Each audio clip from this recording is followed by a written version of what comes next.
ओम शांति। 25 मई 2020 की मुरली है। बाबा ने कहा, मीठे बच्चे, याद में रहने की मेहनत करो तो पावन बनते जाएंगे।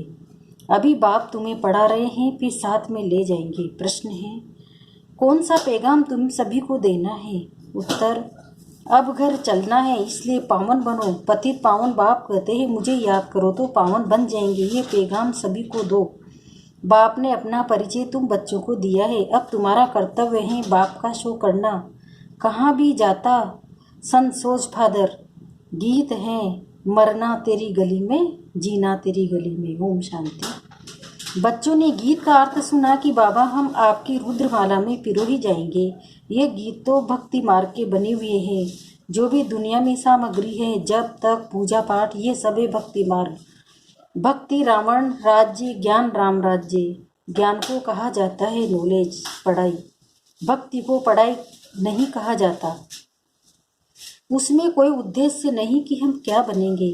भक्ति पढ़ाई नहीं है। राजयोग सीखना ये पढ़ाई है। पढ़ाई एक जगह स्कूल में पढ़ी जाती है। भक्ति में तो दर दर धक्के खाते हैं। पढ़ाई माना पढ़ाई, तो पढ़ाई पूरी रीति पढ़नी चाहिए। बच्चे जानते हैं हम स्टूडेंट है। बहुत है जो अपने को स्टूडेंट नहीं समझते हैं, क्योंकि पढ़ते ही नहीं है। न बाप को बाप समझाते हैं, न शिव बाबा को सदगति दाता समझते हैं।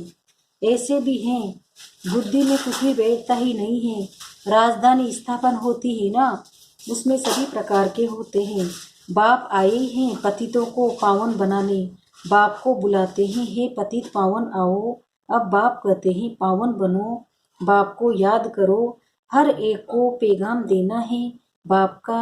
इस समय भारती वेश्यालय है, पहले भारती शिवालय था। अभी दोनों ताज नहीं है।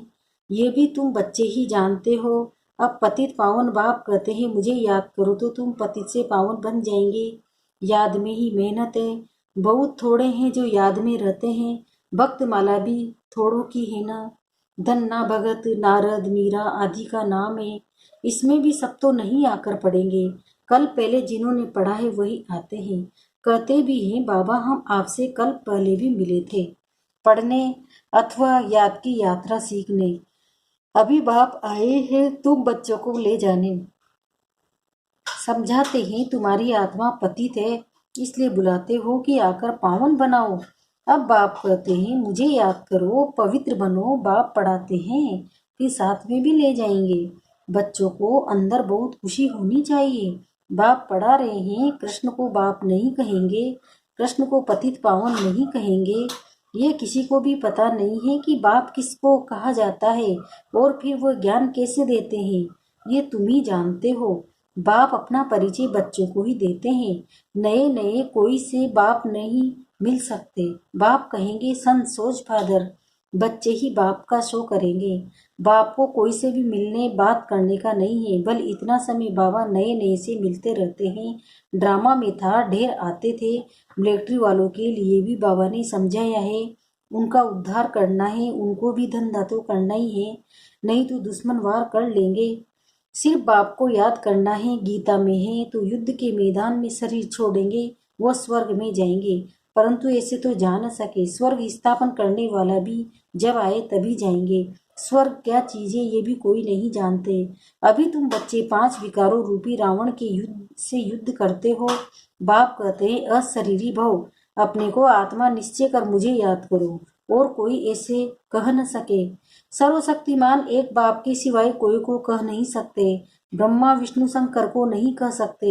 आलमाइटी एक ही बाप है। वर्ड आलमाइटी अथॉरिटी, ज्ञान का सागर, एक बाप को ही कहा जाता है। ये तो साधु संत आदि है, वह है शास्त्रों की अथॉरिटी। भक्ति की भी अथॉरिटी नहीं कहेंगे। शास्त्रों की अथॉरिटी है, उन्हों का सारा मदार शास्त्रों पर है। समझते भक्ति का फल भगवान को देना है। भक्ति कब शुरू हुई कब पूरी होनी ये पता नहीं है। भक्त समझते हैं भक्ति से भगवान राजी होगा, भगवान से मिलने की इच्छा रहती है। परंतु ये किसी की भक्ति से राजी होगा, जरूर उनकी ही भक्ति करेंगे तब तो राजी होगा ना। तुम शंकर की भक्ति करो तो बाप राजी कैसे होगा? क्या हनुमान की भक्ति करेंगे तो बाप राजी होगा? दीदार हो जाता है, बाकी मिलता कुछ नहीं। बाप कहते हैं मैं बल साक्षात्कार कराता हूँ, परंतु ऐसे नहीं कि मेरे साथ आकर मिलेंगे। नहीं, मेरे साथ मिलते हो, तुम मेरे साथ मिलते हो, भगत भक्ति करते हैं भगवान से मिलने के लिए। कहते हैं पता नहीं कि भगवान किस रूप में आकर मिले, इसलिए उसे कहा जाता है ब्लाइंड फैन। अभी तुम बाप से मिले हो, जानते हो वह निराकार बाप जब शरीर धारण करे तभी अपना परिचय दे कि मैं तुम्हारा बाप हूँ। 5000 वर्ष पहले भी तुमको राज्य भाग्य दिया था, फिर तुमको 84 जन्म लेने पड़े। ये सृष्टि चक्र फिरता रहता है। द्वापर के बाद ही दूसरे धर्म आते हैं, अपना अपना धर्म आकर स्थापन करते हैं। इसमें कोई बड़ाई की बात नहीं है, बड़ाई किसकी भी नहीं है। ब्रह्मा की बड़ाई तब है जब बाप आकर प्रवेश करते हैं, नहीं तो ये धंधा करता था। इनको भी थोड़ा ही पता था कि मेरे में भगवान आएंगे। बाप ने प्रवेश कर समझाया है कि कैसे मैंने इनमें प्रवेश किया, कैसे इनको दिखाया। मेरा सो तुम्हारा, तुम्हारा सो मेरा, देख लो तुम मेरे मददगार बनते हो अपने तन मन धन से, तो उनकी एवज में तुमको यह मिलेगा। बाप कहते हैं मैं साधारण तन में प्रवेश करता हूँ, जो अपने जन्मों को नहीं जानते, परंतु मैं कब आता हूँ, कैसे आता हूँ, ये किसी को पता नहीं। अभी तुम देखते हो साधारण तन में बाप आए हैं, इन द्वारा हमको ज्ञान और योग सिखला रहे हैं। ज्ञान तो बहुत सहज है, नरक का फाटक बंद हो स्वर्ग का फाटक कैसे खुलता है ये भी तुम जानते हो। द्वापर में रावण राज्य शुरू होता है, अतः नरक का द्वार खुलता है। नई और पुरानी दुनिया को आधा आधा में रखा जाता है। तो अब बाप कहते हैं मैं तुम बच्चों को पतित से पावन होने की युक्ति बताता हूँ। बाप को याद करो तो जन्म जन्मांतर के पाप नाश हो जाए। इस जन्म के पाप भी बताने हैं, याद तो रहते हैं ना, क्या पाप किए हैं, क्या क्या दान पुण्य किया है। इसको अपने छोटेपन का पता है ना। कृष्ण का ही नाम है सांवरा और गोरा, श्याम सुंदर। उनका अर्थ कभी कोई की बुद्धि में नहीं आएगा। नाम श्याम सुंदर है तो चित्र में काला बना दिया है। रघुनाथ के मंदिर में देखेंगे वहां भी काला, हनुमान का मंदिर देखो तो सबको काला बना देते हैं। ये है पतित दुनिया। अभी तुम बच्चों को ओना है कि हम सांवरे से सुंदर बने, उसके लिए तुम बाप की याद में रहते हो। बाप कहते हैं ये अंतिम जन्म है, मुझे याद करो तो पाप भस्म होंगे।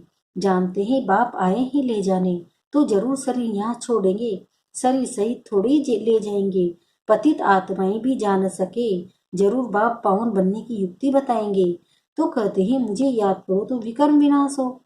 भक्ति मार्ग में अंधश्रद्धा, शिव काशी कहते हैं, फिर कहते हैं शिव ने गंगा लाई, भागीरथ से गंगा निकली। अब पानी माथे से कैसे निकलेगा, भागीरथ कोई ऊपर पहाड़ पर बैठा है क्या, जिसकी जटाओं से गंगा आएगी। पानी जो बरसता है सागर से खींचते हैं तो सारी दुनिया में पानी जाता है। नदियां तो सब तरफ है, पहाड़ों पर बर्फ जम जाती है, वो भी पानी आता रहता है। पहाड़ों के अंदर गुफाओं में जो पानी रहता है वो फिर कुओं में आता रहता है, वह भी बरसात के आधार पर है। बरसात न पड़े तो कुएं भी सूख जाते हैं। कहते भी हैं बाबा हमको पावन बनाकर स्वर्ग में ले जाओ। आज ही स्वर्ग कृष्णपुरी की है।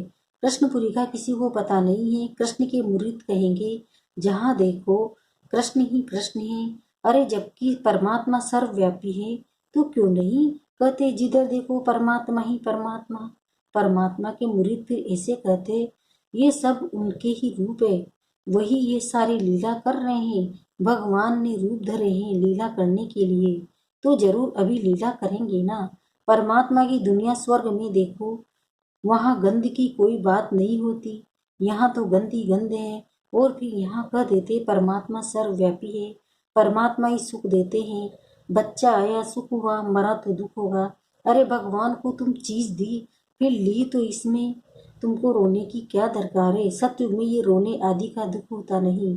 मोहजीत राजा का दृष्टांत दिखाया है, ये सभी झूठे दृष्टांत, उनमें कोई सार नहीं। सतयुग में ऋषि मुनि होते नहीं, और यहाँ भी ऐसी बात हो नहीं सकती। ऐसा कोई मोहजीत राजा हो नहीं सकता। भगवान वाच यादव कौरव पांडव क्या करत भये, तुम्हारा बाप से योग है।